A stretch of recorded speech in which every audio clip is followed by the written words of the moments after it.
Object होता है उसको कैसे मेजर करते हैं, कैसे मेजर करते हैं, क्या यूनिट मेजर होती है किसी ऑब्जेक्ट को मेजर करने की, यूनिट कैसे होती है, किस तरह से करते हैं, प्रॉपर वे क्या है, वो सब हम आज की वीडियो में देखेंगे।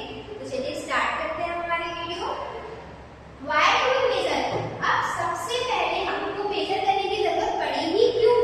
ये जो मेजर है किसी चीज को नापना ही क्यों है, नहीं नापते, ऐसा किसी ने क्वेश्चन किया क्यों ही नापना है, तो यहाँ उसका सॉल्यूशन दिया कि क्यों नापना है। Why do we measure? We measure to know how long, tall, wide और फार समथिंग इज। हम क्यों मेजर करते हैं? हम इसलिए मेजर करते हैं, ये जानने के लिए मेजर करते हैं कि कोई भी चीज है वो कितनी बड़ी है, कितनी लंबी है और कितनी दूर तक है हमसे, ताकि हम उसे समझ सकें। अगर ये है, ये और ये पॉइंट, अब ये पॉइंट है, इसको मैं मेजर करूंगी जानने के लिए कितने सेंटीमीटर का ये पॉइंट है, कितना बड़ा है, इसलिए हम इसको मेजर करते हैं। Early people use body parts like hand span, arm length, foot, etc. to measure. जो पहले जमाने के लोग थे हमारे early people थे, वो क्या करते थे? बॉडी पार्ट का यूज करते थे।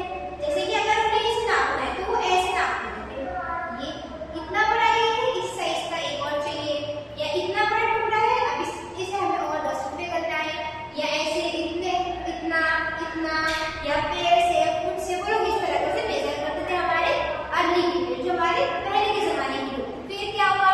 हमारा इंडिया आगे बढ़ा, हमने प्रोग्रेस किया, हमने मेजरमेंट के अलग अलग टेप बनाए, सिलाई के लिए अलग टेप बनाए, रोड नापने के लिए अलग टेप बनाए, सब चीजों के लिए अलग अलग हमने टेप इन्वेंट किए। These units were not the same for everyone. सबके लिए सब यूनिट सेम नहीं होते, कुछ फीट में होता है, कुछ सेंटीमीटर में होता है, कुछ मीटर में नापते हैं, इसलिए सबके हिसाब से अलग अलग। जैसे कि मेटल टेप